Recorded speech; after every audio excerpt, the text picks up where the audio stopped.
ॐ ॐ सहना भवतु सहनो भुनक्तु सवीर्यं करवावहि तेजस्विनावदितमस्तु मामविद् विषावहहि। ॐ शांति शांति शांति। आज हम श्रीमद् भगवद गीता अध्याय 3 श्लोक नंबर 14 से शुरू करेंगे। पिछले सत्र में हम 13 नंबर श्लोक तक बात कर लिए थे, जिसमें बात मूलतः ये हुआ था कि हम सारे कर्म यज्ञ के भाव से करेंगे, और जो यज्ञ के कर्म फल को जिस तरह से भोगता है उस के श्रेणी में आकर के मनुष्य 3 तरह के गुणों के आधार पर 3 तरह के श्रेणी में जाता है। पहला तामसिक, दूसरा सात्विक और तीसरा राजसिक। ये इतना तक हमने बात किया था। अभी इसी बात को आगे बढ़ाते हुए भगवान श्री कृष्ण कर्मयोग अध्याय 3 में 14 नंबर श्लोक से आज तकरीबन हम 19 नंबर श्लोक तक जाने का प्रयत्न करेंगे। देखते हैं हम कहाँ तक जा पाते हैं। तो 14 नंबर और 15 नंबर श्लोक में भगवान जी ने यज्ञ को आगे बढ़ाते हैं, और भगवान जी बोलते हैं कि यज्ञ जो है वो कर्म से उत्पन्न होता है, और ये सृष्टि चक्र जो है वो यज्ञ से संचालित होता है। तो 14 नंबर का श्लोक और 15 नंबर का श्लोक एक साथ हम पढ़ेंगे। अन्नात् भवन्ति भूतानि पर्जन्यात् अन्न संभव यज्ञात् भवति पर्जन्य यज्ञ कर्म समुद्भव कर्म ब्रह्म उद्भवम विद्धि ब्रह्म अक्षरम समुद्भव तस्मात् सर्वगतम ब्रह्म नित्यम यज्ञ प्रतिष्ठितम। ये 14 नंबर और 15 नंबर का श्लोक है अध्याय 3 कर्मयोग का। और भगवान जी कहते हैं कि सारे प्राणी अन्न से ही उत्पन्न होते हैं। अन्न वर्षा से उत्पन्न होता है, वर्षा यज्ञ से उत्पन्न होता है, यज्ञ कर्म से उत्पन्न होता है, कर्म ब्रह्मा जी से उत्पन्न होता है, ब्रह्मा जी अविनाशी विष्णु जी से उत्पन्न होता है, और इस तरह से सर्वव्यापी परमात्मा नित्य यज्ञ में ही वास करते हैं। ये इसका हिंदी में मतलब हुआ। ये दोनों जो श्लोक है टंग ट्विस्टर है। टंग ट्विस्टर का मतलब हो गया कि इसको बोलने में थोड़ा सा दिक्कत होता है, बट ये पहेली की तरह है। भगवान जी इसके गूढ़ अर्थ को पहेली के रूप में समझा रहे हैं। अन्नात् भवन्ति भूतानि पर्जन्यात् अन्न संभव यज्ञात् भवति पर्जन्य यज्ञ कर्म समुद्भव। ये 14 नंबर का श्लोक। 15 नंबर का श्लोक में बोलते हैं कर्म ब्रह्म समुद्भव विद्धि ब्रह्म अक्षरम समुद्भव तस्मात् सर्वगतम यज्ञम नित्यम प्रतिष्ठित। तो अभी इस बात को आप समझिए, ये सृष्टि चक्र कैसे चलता है। ये सृष्टि चक्र यज्ञ से चलता है, और यज्ञ मतलब हो गया हमारा कर्म। यज्ञ का मतलब हो गया हमारा कर्म, नियत कर्म। तो हम सारे जीव आदि मध्य और अंत, इस सभी स्थिति में, सभी स्टेजेज में अन्न पे आधारित होता है। अन्न से हम सभी जीव की उत्पत्ति होती है। हम सभी जीव बड़े पोषित होते हैं, और हम सभी जीव बूढ़े भी होते हैं, और अंत में उसी अन्न में मिल जाते हैं। जब भगवान जी यहाँ अन्न की बात करते हैं तो अन्न का मतलब सिर्फ खाने का पदार्थ नहीं, अन्न का मतलब हो गया वनस्पति, और वनस्पति का मतलब हो गया जितने भी वनस्पति में पेड़ पौधे हैं वो सारे अन्न की श्रेणी में आते हैं। तो अभी देखिए हमारी उत्पत्ति कैसे हुई। हम सभी जीव अन्न को ग्रहण करते हैं, उससे शक्ति हमें मिलती है, उससे हमारी संतानें उत्पन्न होती हैं, वो संतान भी उसी अन्न से परिपोषित होता है, और अंत में हमारा ये शरीर उसी मिट्टी में मिल जाता है। ये मिट्टी का शरीर उसी मिट्टी में मिल जाता है। तो जन्म, जरा, व्याधि और मृत्यु, ये जो चक्र है, सृष्टि का चक्र है, जो ये हमारा चक्र है जीवन का, वो अन्न से उत्पन्न होकर के, अन्न से पोषित होकर के अन्न में ही विलीन हो जाता है। और अन्न का मतलब यहाँ पे वनस्पति, प्रकृति, इसको सिर्फ अन्न से ना लें। जो भी वस्तु हम यूज करते हैं मूलतः वो अन्न यानी वनस्पति से प्राप्त होता है। चाहे वो कुर्सी, जिस कुर्सी पे हम बैठते हैं, जिस पलंग पे हम सोते हैं, जो थाली में हम खाते हैं, जो मिट्टी का बर्तन में हम पानी पीते हैं, वो सारे वनस्पति अथवा प्रकृति के चीजों से ही बनता है। इसलिए भगवान जी ने बोला अन्नात् भवन्ति भूतानि। और अन्न किससे होता है? तो बोलता है पर्जन्यात् अन्न उद्भवम्। पर्जन्यात् मतलब वर्षा। अन्न की उत्पत्ति किससे होती है? वर्षा से होती है। तो अन्न जो हमारा फसल जो है उत्पन्न होता है वो किससे होता है? वर्षा से होता है। और ये सारे चीज जो भगवान जी बता रहे हैं वो यज्ञ के माध्यम से बता रहे हैं। यानी कि जो फसल, जो अन्न है वो अपना सेक्रीफाइस करता है, अपने को आहुति में डालता है। अभी कोई भी अन्न लें, जब हम भोजन पकाते हैं तो चावल हो, चाहे वो आटा हो, चाहे कुछ भी हो, देखें वो सेक्रीफाइस करता है, अपने आप को उत्सर्ग करता है, आहुति डालता है। अगर हम चावल बना रहे हैं तो हमारा जो प्रेशर कुकर है या हमारा जो चावल बनाने का बर्तन है वो हवन कुंड है। चावल की हम आहुति डालते हैं उसमें और गरम करते हैं उसको, और फिर उससे जो रिजल्ट मिलता है उसे हम चावल कहते हैं, जो हमारे खाने में आता है। चाहे वो सब्जी हो, चाहे वो चावल हो, चाहे रोटी हो, हर चीज में अन्न का सेक्रीफाइस होता है। उसी तरह से बोलते हैं अन्न की उत्पत्ति वर्षा से होती है। वर्षा का मतलब यहाँ क्या हुआ कि सूर्य की रोशनी अपनी आहुति डालता है जलाशय में, नदी में अथवा तो समुद्र में, और उससे क्या उत्पन्न होता है? वाष्प उत्पन्न होता है, और फिर वो ऊपर जाकर के ठंडा होता है और उससे बारिश होती है। यानी कि कर्मफल बारिश है तो उसका जो आहुति है वो सूर्य की प्रकाश है। हवन कुंड क्या है? अथवा तो समुद्र है, अथवा तो नदी है, अथवा तो जलाशय है, जहाँ से धुएं के रूप में क्या निकलता है? वाष्प निकलता है। तो सारे चीजें हम जो इस सृष्टि चक्र में देख रहे हैं वो यज्ञ के द्वारा ही संचालित होता है। और यज्ञ का मतलब नियत कर्म। नियत कर्म का मतलब the action with detached from the result, जिसको हम सेक्रीफाइस बोलते हैं। एक्शन, फल अनासक्त। भगवान जी ने 6ठे अध्याय में भी बोला है अनासक्त कर्मफल कार्यम कर्म करोति स सन्यासी च योगी च। कौन है सन्यासी, कौन है योगी? जो अनासक्त होकर के किससे? कर्म फल से कर्तव्य कर्म करता है। और ये कॉन्सेप्ट जो है यज्ञ क्या है? वर्षा जब होती है तो उसका कोई भी आसक्ति फल में नहीं होता है। अन्न जब सेक्रीफाइस करता है, अपनी आहुति डालता है, तो उसका कोई उसमें अर्थ समाहित नहीं होता है। तो इसी प्रकार से बोलते हैं कि वर्षा जो है अन्न को पैदा करता है। और वर्षा का दूसरा अर्थ होता है कि जब हम सेक्रीफाइस करते हैं तो हमारे घर में धन धान्य की वर्षा होती है। ये वर्षा का दूसरा मतलब भी है। तो हम जब सेक्रीफाइस करते हैं, हम जब समाज को देते हैं, हम जब प्रकृति को देते हैं, when we return back to the society, return back to the family, return back to the nature, then हमारे घर में सुख, संपदा, शांति की वर्षा होती है। और बिना सुख और शांति का ये जीवन ठीक उसी तरह से है जैसे बिना पूंछ का पशु। तो जिस व्यक्ति में, जिस समाज में, जिस परिवार में शांति नहीं है वहां सुख नहीं हो सकता है।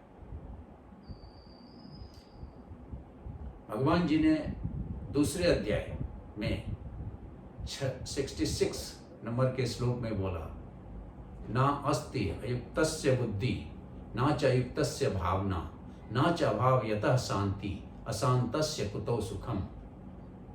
यानी कि जहाँ पे बुद्धि युक्त नहीं है भगवान से, यानी कि हायर डायमेंशन से, जहाँ पे भावना युक्त नहीं है हायर डायमेंशन से, अभावयत कुतो शांति, वहाँ पे शांति कहाँ से आ सकती है? अशांतस्य कुतो सुखम, और जहाँ शांति नहीं है वहाँ पे सुख कैसे आ सकता है? इसलिए अगर सुख और समृद्धि चाहिए तो सुख और शांति के साथ समृद्धि चाहिए। Prosperity with the peace is the ultimate aim, not only prosperity, not only peace, prosperity with peace, उसी को हम बोलते हैं वर्षा, सुख और संपदा का। वर्षा की उत्पत्ति किससे होती है? यज्ञ से होती है। हम लोग ऐसे भी कन्वेंशनल देखें, जब वर्षा नहीं होती तो बहुत लोग यज्ञ करने लगते हैं, और जब हम हवन करते हैं तो उससे जो धुआं निकलता है उससे वातावरण शुद्ध होता है और वर्षा होता है। ऐसा हमारे यहाँ पे, हमारे शास्त्र में, हमारे समाज में, हमारे धर्म में ऐसी मान्यता है। और जैसे हमने बोला, यज्ञ का मतलब होता है सेक्रीफाइस। वर्षा होने के लिए सूर्य की किरणों का सेक्रीफाइस होता है, आहुति डाला जाता है पानी में। उसी तरह से हम अगर अपने कर्म का, यज्ञ का, अगर हम कर्म का सेक्रीफाइस करते हैं, अगर हम अपने एफर्ट्स को सेक्रीफाइस करते हैं, अपने कर्म की आहुति डालते हैं अपने हवन कुंड में, चाहे वो हमारा शरीर है, चाहे हमारा परिवार है, चाहे हमारा समाज है, जो मैंने पिछले सत्र में बात किया था, तो हमारे घर में, हमारे मन में, हमारी बुद्धि में, हमारे समाज में, हमारे देश में, हमारे यूनिवर्स में, हमारे वर्ल्ड में शांति और सुख आएगी। फिर भगवान जी बोलते हैं यज्ञ की उत्पत्ति कर्म से होती है। ये देखिए क्रोनोलॉजी है, एक साइकिल चल रहा है। पहला बोला हम सारे जीव की उत्पत्ति अन्न से, फिर बोला अन्न की उत्पत्ति वर्षा से, फिर बोला वर्षा की उत्पत्ति यज्ञ से, और अभी भगवान जी बोल रहे हैं यज्ञ की उत्पत्ति कर्म से होता है। अभी कर्म मतलब सारे कर्म से यज्ञ की उत्पत्ति नहीं, नियत कर्म। नियत कर्म मतलब होता है जो कर्म ऑब्लिगेटरी ड्यूटी है, वो कर्म हमें with a higher dimension, with zeal and zest, with detach intention from the result of the karma, जब हम करते हैं तो यज्ञ की उत्पत्ति करता है। सारे कर्म यज्ञ की उत्पत्ति नहीं करता है। कुछ मैकेनिकल कर्म है, कुछ गलत कर्म हम करते हैं, कुछ निंदनीय कर्म हम करते हैं, कुछ आपराधिक कर्म करते हैं, वो सारे यज्ञ की उत्पत्ति नहीं करता है। सिर्फ नियत कर्म, obligatory duty with intention of detachment from the fruit of the result, from the fruit of the action, जिसको हम बोलते हैं अनासक्त कर्म फल। फिर कार्यम कर्म, कर्तव्य कर्म, नियत कर्म जब हम करते हैं तो that produce, that converts into the यज्ञ। और कर्म की उत्पत्ति किससे होती है? फिर अगला बात बोल रहे हैं कि कर्म की उत्पत्ति ब्रह्मा से होती है, ब्रह्म से होती है। कर्म ब्रह्म उद्भवम विद्धि। अभी ब्रह्मा जो है सिम्बलाइज करता है वासना का, हमने बहुत बार पहले भी बोला और फिर मैं बोल रहा हूँ कि Brahma symbolise stands for the वासना, इच्छा, डिजायर। तो ब्रह्मा जी संसार बनाए हैं, ऐसा शास्त्र कहती है। ब्रह्मा सिम्बलाइजेज द वासना, मीन्स वासना संसार बनाती है, इच्छा संसार बनाती है, हमारा विचार हमारा संसार क्रिएट करता है। इस पर हमने बहुत बातें की है पहले भी। और गीता जी कहती है कि जैसा जिसका विचार वैसा उसका संसार। और भगवान जी खुद 5वें नंबर के अध्याय में 14 नंबर के श्लोक में बोलते हैं, ना कर्तृत्वम ना कर्माणि लोकस्य सृजति प्रभु ना च कर्म फलम च स्वभावतु प्रवर्तते। ना तो मैं कर्म, ना तो कर्म फल, ना तो कर्म के हेतु का कारण हूँ। सारे विश्व, सारे जगत, सारे संसार का रचयिता जो है वो मनुष्य का स्वभाव, अर्जेस, टेम्परामेंट, सात्विक, राजसिक, तामसिक विचार के हिसाब से उसका संसार बनता है। इसलिए बोलते हैं कि कर्म की उत्पत्ति ब्रह्मा जी से, यानी कि जिसकी जैसी वासना, इच्छा, डिजायर, अर्जेस, टेम्परामेंट, स्वभाव, उसका वैसा स्वभाव, वैसा उसका संसार। स्वभावतु प्रवर्तते, स्वभाव से ही उसका संसार बनता है। और फिर बोलते हैं कि ब्रह्म अक्षरम समुद्भव। ब्रह्मा जी की उत्पत्ति कहाँ से हुई? तो ब्रह्मा जी की उत्पत्ति अविनाशी ब्रह्म से हुई। हम सभी जानते हैं कि कि ब्रह्मा जी की उत्पत्ति विष्णु के नाभि से हुआ है। यानी कि जो हमारी वासना है उसकी उत्पत्ति हमारे अज्ञान से हुआ है। और वो अज्ञान ठीक उसी तरह से है जैसे कि हम बोलें कि एक बच्चे को अंधेरे में एक सर्प दिखता है, एक सांप दिखता है, लेकिन जब टॉर्च लेकर के बड़े लोग जाते हैं तो देखता है वो रस्सी है। तो वो बच्चा जैसे अज्ञान के कारण उस रस्सी को तब तक सांप समझता है जब तक कि उसके पिताजी या माताजी या कोई बड़े लोग टॉर्च लेकर के आते नहीं हैं, और जब जला के देखते हैं तो वो सांप नहीं होता है, वो रस्सी होता है। तो सर्प रज्जु एक बहुत ही कहानी है हमारे धर्म में, और ये बहुत ही अच्छा चीज है समझने के लिए कि हम स्वप्न में जागृत को, मैं स्वप्न में जागृत को सत्य मानता हूँ। कहने का मतलब हम सपने में जब तक हैं तब तक जागृत की स्थिति को नहीं प्राप्त कर सकते हैं, लेकिन उसी सपने को हम जागृत मान लेते हैं। ये संसार सपना है।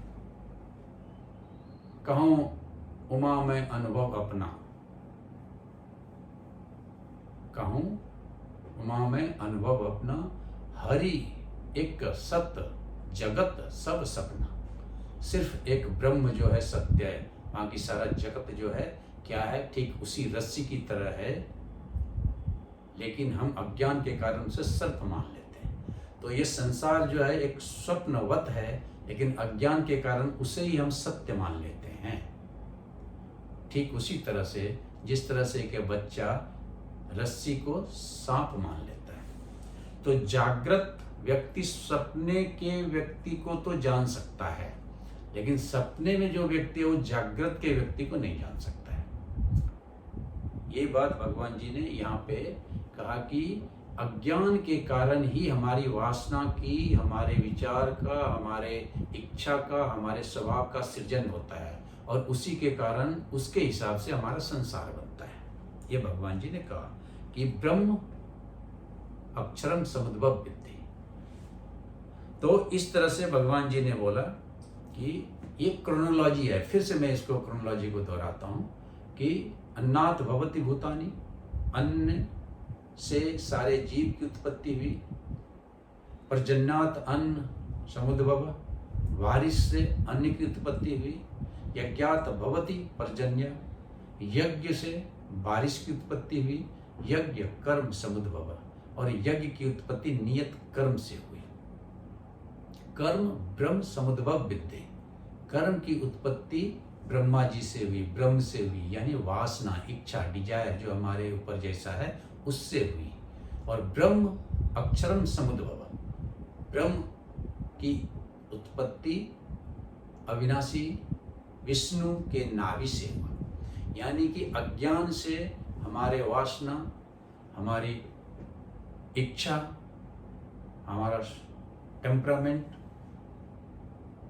बना, और वो जो विष्णु है, वो जो नियत ब्रह्म है, वो 24/7 नित्य यज्ञ प्रतिष्ठित उस यज्ञ में ही स्थित रहता है। यानी कि जो अक्षर है, वो जो अविनाशी है, जो विष्णु है, उसका वास कहाँ पे है? वो यज्ञ में है। वो यज्ञ क्या है? जो हमारा कर्म, नियत कर्म है, with the intention of detach from the result of the action. वो कर्म क्या है? वो कर्म हमारा ऑब्लिगेटरी ड्यूटी है to do in any case, irrespective of the prevailed situation. अच्छा है, खराब है, लाभ है, हानि है, ठंडा है, गर्म है, दुख है, सुख है, मान है, अपमान है, but under any circumstances we have to perform the obligatory duty if you want to get rid of that action. कर्म हम छोड़ नहीं सकते हैं, कर्म छूट जाता है। मैंने पहले इस अध्याय में पहले भी बात की है, कर्म हम छोड़ नहीं सकते हैं, कर्म छूट जाता है।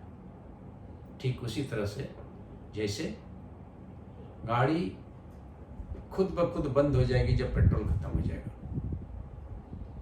पंखा अथवा तो बल्ब अथवा तो एसी, गीजर सब कुछ बंद हो जाएगा जब बिजली खत्म हो जाएगी। तो ठीक उसी तरह से कर्म खुद ब खुद छूट जाएगा जब आपकी इच्छा, आपका डिजायर, आपका वासना खत्म हो जाएगा। जिस दिन आपकी इच्छा खत्म हो गई खिलौने के साथ खेलने की, आपने खिलौना खरीदना बंद कर दिया। जब बच्चे थे हम, तो कोई व्यक्ति आपको खिलौना दे और 1000 रुपया दे, आप और हम खिलौना लेंगे। लेकिन जब हम बड़े हो गए तो वही चीज़ जब फिर से दोहराया जाए कि हमको खिलौना लेने बोले अथवा तो 1000 रुपया लेने बोले, तो क्या लेंगे हम? 1000 रुपया लेंगे, क्योंकि हमारी वासना, हमारी इच्छा, हमारा डिजायर उस खिलौने के प्रति खत्म हो गया, तो अटैचमेंट भी खत्म हो गया, तो सारे कर्म जो उस खिलौने के प्रति हमारा था वो खुद ब खुद खत्म हो गया। हमने उसको छोड़ा नहीं, वो खुद छूट गया। इसी तरह से जब हम अपने जिंदगी को, अपने ब्रह्म ज्ञान को, अपने आध्यात्मिक ज्ञान को समझने लगेंगे, तो ये संसार हमें स्वप्नवत लगने लगेगा और खुद ब खुद इस संसार में रहते हुए, सारे कर्मों को करते हुए, उस कर्म फल से हम उसी तरह से मुक्त हो जाएंगे जिस तरह से एक बच्चा जब बड़ा हो जाता है तो वो खिलौने से मुक्त हो जाता है। तो ये भगवान जी ने बात की, द क्रोनोलॉजी ऑफ द यज्ञ इन टर्म्स ऑफ द सृष्टि। ये सृष्टि कैसे चलती है यज्ञ के द्वारा, उसका एक क्रोनोलॉजी, एक सर्कल बनाया उन्होंने कि अन्न से जीव, जीव अन्न से, अन्न वर्षा से, वर्षा यज्ञ से, यज्ञ कर्म से, कर्म ब्रह्म से, ब्रह्म अक्षर से, और अक्षर जो है अविनाशी जो है ब्रह्म, विष्णु जो है परमपिता जो है, वो अगेन यज्ञ में। तो ये एक कंप्लीट सर्कल हो गया। हमने शुरू किया यज्ञ से और फिर आकर के यज्ञ में खत्म हो गया, यानी कि सारी चीज यज्ञ के लिए। और यही चीज भगवान जी ने जब 4 नंबर के अध्याय में यज्ञ शुरू किया, 25 नंबर का श्लोक, तो उन्होंने बोला कि सारे चीज यज्ञ, ब्रह्म अर्पणम ब्रह्म अभि ब्रह्म अग्नो ब्रह्म नाहुतम ब्रह्म एव तेन गंतव्यम ब्रह्म कर्म समाधिना। सारे चीज यज्ञ के लिए, ब्रह्म के लिए, उनमें ही आहुति, सारे चीज का आहुति ब्रह्म में। ब्रह्म मतलब उस परमपिता परमात्मा, अथवा तो अल्टीमेट गोल, जो परम स्थिति है, जो ब्रह्म की स्थिति, उसमें हमारे सारे एक्शन जब सेक्रीफाइस्ड हो जाते हैं, जब हम सारे अपने एक्शंस का आहुति उसमें डालते हैं, तो वो यज्ञ कहलाता है, और फिर हम उस परम स्थिति को प्राप्त कर लेते हैं। So this is the concept of the यज्ञ, एंड यज्ञ इज नथिंग बट, सारे यज्ञ जो है हमारे कर्म से ही उत्पन्न होते हैं। 4 नंबर के इस अध्याय में हमने बात की थी, जब हमने 4 नंबर का अध्याय किया था, तो और भगवान जी वही बोलते हैं कि कर्म से ही सारे यज्ञ की उत्पत्ति होती है। तो इस तरह से हम अभी 14 और 15 नंबर का श्लोक किए, और अब हम 16 नंबर का श्लोक को टच करें। एवं प्रवर्तितम चक्रम न अनुवर्तयति इव यह अगायु इंद्रियाराम मोगम पार्थ स जीवति। हे पार्थ, हे पृथा पुत्र, हे अर्जुन, इस प्रकार चलते हुए इस चक्र के अनुसार जो यहाँ नहीं रहता है, जो इस प्रकृति के, इस सृष्टि के चक्र को, जो अभी 4 और 5वें नंबर का श्लोक में भगवान जी ने बताया, उसका अनुसरण नहीं करता है, तो वो पापमय जीवन वाला, इंद्रिय के सुख में रमन करने वाला व्यर्थ ही जीवन जीता है। उस दोनों श्लोक का कंक्लूजन यहाँ दे रहे हैं कि जो हमारा प्रकृति का चक्र है, जो हमारा जीवन right from birth to death, including the circumstances, including the nature, including the day to day all the activities को पालन नहीं करता है। बिकॉज यज्ञ जो है हमारे जीवन के दिशा और दशा का निर्धारण करता है, और यज्ञ मतलब हमारा कर्म, नियत कर्म। नियत कर्म मतलब द इंटेंशन बिहाइंड एक्शन। हमारा इंटेंशन, हमारे एक्शन के पीछे क्या है, that is nothing but the right way to define the action, यानी कर्म। तो भगवान जी बोलते हैं जो इस प्रकृति चक्र को नहीं मानता है वो पापी होता है, वो इंद्रिय में रमन करने वाला भोगी होता है और मोघम होता है, मोघ में वशीभूत होता है। इस तरह से भगवान जी ने इस बात पे जोर दिया कि हमारा जीवन जो है बहुत ही छोटा है। Life is too short to complain, life is too short to make it vain, life is too short to invest without any important mission. तो हमारा जीवन को व्यर्थ करने का कोई मतलब नहीं है। अगर हमारे पास 1000 रुपया कोई दे दे सुबह में और शाम को बोले कि भाई उस 1000 रुपया का क्या किया, और हम बोलें कि उस 1000 रुपया का हमने जुआ खेल लिया, उस 1000 रुपया का हमने दारू पी लिया, 1000 रुपया हमने कहीं सट्टे में लगा दिया और हार गया, तो लोग क्या बोलेंगे? जिसने आपको 1000 रुपया देते वो क्या बोलेंगे कि you have wasted your money.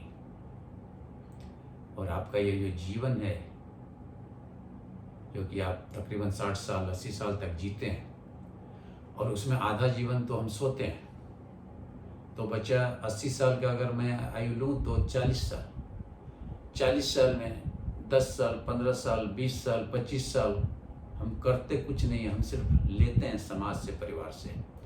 हम समाज और परिवार को देने की स्थिति में रहते कितने साल हैं? मैक्सिमम 10-15 साल जब हम कुछ अर्जन करते हैं तो उस समय भी अगर हम समाज को नहीं देते हैं, इस चक्र को, इस प्रकृति के चक्र को, इस यज्ञ को अगर हम फॉलो नहीं करते हैं, मीन्स हम क्या हैं? तामसिक हैं। दुनिया करे काम, हम करें आराम। पिछले 12 नंबर और 11 नंबर के श्लोक में हमने बात किया था, तय दत्ता न प्रदायम्बे या भोगते अस्तैन एव स, वह चोर है। ऐसा बात किया था हमने पिछले सत्र में कि जो यज्ञ से प्राप्त किए हुए वस्तु को, फल को बिना अर्पण किए हुए अपने सिर्फ भोग करता है, वह चोर है, वह तामसिक है। तो वैसे भगवान जी बोल रहे हैं यहाँ पे कि जो अपने जीवन को इस चक्र, प्रकृति के चक्र, सृष्टि के चक्र के अनुपालन के बिना जीवन जीता है, वह अपने जीवन को यूं ही व्यर्थ करता है, वह मोह में रहता है, वो पापी है, वो इंद्रिय में सिर्फ रमन करता है, इंद्रिय विषय वस्तु के भोग के लिए सिर्फ जीता है। तो समय जो है वो निश्चित है, मृत्यु भी निश्चित है और इसको कोई टाल नहीं सकता है। कब होगा इसका कोई जानकारी नहीं, लेकिन होगा ये निश्चित है। तो जो समय का सदुपयोग ही आपको फर्श से अर्श की ओर लेके जाता है और समय का दुरुपयोग ही आपको अर्श से फर्श पे लेके आ जाता है। राजा से रंक और रंक से राजा, समय के काल चक्र को नहीं फॉलो करने का ही परिणाम है। अभी हम चलें 17 नंबर का श्लोक, 18 नंबर का श्लोक। ये दो श्लोक में बोलते हैं जो इसको फॉलो करता है उसकी स्थिति क्या होती है, वो क्या होता है। तो वो आत्म साक्षात्कार की स्थिति को प्राप्त किया हुआ व्यक्ति होता है। वो या तो सन्यासी की स्थिति या तो ज्ञानी की स्थिति को प्राप्त करता है। और जब वो उस स्थिति को प्राप्त कर लेता है तो फिर उसका स्वभाव कैसा होता है, उसकी स्थिति कैसी होती है। तो 17 नंबर के भगवान जी ने बोला, यह तो आत्मरति एव च, यह तो आत्मरति एव स्यात् आत्मतृप्त च मानवः आत्मनैव च संतुष्ट तस्य कार्य न विद्यते। परंतु जो व्यक्ति आत्मरति है, आत्मतृप्त है और आत्मसंतुष्ट है, उसके लिए कोई कर्तव्य कर्म नहीं बचता है, कुछ शेष नहीं रहता है। तो इस श्लोक में भगवान जी ये बात कर रहे हैं कि जब व्यक्ति इच्छा से ऊपर उठ जाता है, जिसकी इच्छा खत्म हो जाती है, जो इच्छा को कंट्रोल कर लेता है, जिसकी इच्छा खत्म हो जाती है, उसकी क्या स्थिति होती है। तो शरीर के स्तर पे वो आत्मरत हो जाता है, यानी कि सारे कर्मों में वो लगा हुआ रहता है। मानसिक स्तर पे वो आत्मतृप्त रहता है, कंटेंटेड रहता है, इर्रेस्पेक्टिव ऑफ दुख और सुख। शरीर के स्तर पे वो विथ जील एंड जिस्ट कर्म में लगा रहता है, with full efforts, irrespective of चाहे वो थक गया या तो चाहे वो नहीं थका। मन के स्तर पे वो कंटेंटेड रहता है, आत्मतृप्त रहता है, इर्रेस्पेक्टिव ऑफ उसे दुख मिला या तो सुख मिला। और बुद्धि के स्तर पे आत्मसंतुष्ट रहता है। 3 शब्द है यहाँ पे। यह तो आत्मरति एव स्यात् आत्मतृप्त च आत्मन एव च संतुष्ट, यानी कि संतुष्ट, तृप्त और रति 3 शब्द है। रति शारीरिक स्तर पे, तृप्ति मानसिक स्तर पे और संतुष्टि बुद्धि के स्तर पे। तो तीनों स्तर पे जो व्यक्ति पूर्ण है, जो व्यक्ति वासना, विचार और इच्छा से परे है, जिसने वासना को खत्म कर लिया है, वो तीनों स्तर पर पूर्ण है। शारीरिक स्तर पर वो आत्मरति है, मानसिक स्तर पर वो आत्मतृप्त है और बुद्धि के स्तर पे वो आत्मसंतुष्ट है। और इसका सबसे परफेक्ट उदाहरण हमारे हनुमान जी महाराज हैं। आप देखें, शरीर के स्तर पे दिन और रात काम करते हैं, राम काज करवै बिना मोहि कहाँ विश्राम। मानसिक स्तर पे वो सबसे बड़ा भक्त है राम जी का। नींद में भी 24/7 जय राम जय राम जय राम उद्घोष है उनका। और बौद्धिक स्तर पे संतुष्ट है, ना कोई से दुश्मनी ना कोई से दोस्ती। राम काज के लिए उनका सारा सोच, सारा विचार, सारा लग्न राम काज के लिए। तो इस स्तर पे हनुमान जी को आप याद करके अपने अंदर शारीरिक स्तर, मानसिक स्तर, बौद्धिक स्तर पे उस पूर्णता को प्राप्त कर सकते हैं। और जब वो स्तर प्राप्त कर लेते हैं तो फिर उसका जो स्थिति होता है वो 18वें नंबर के श्लोक में भगवान जी बोलते हैं, नाएव तस्य कृतेन अर्थो ना अकृतेन इह कंचन ना च अस्य सर्वभूतेषु कश्चित अर्थ व्यपाश्रयः।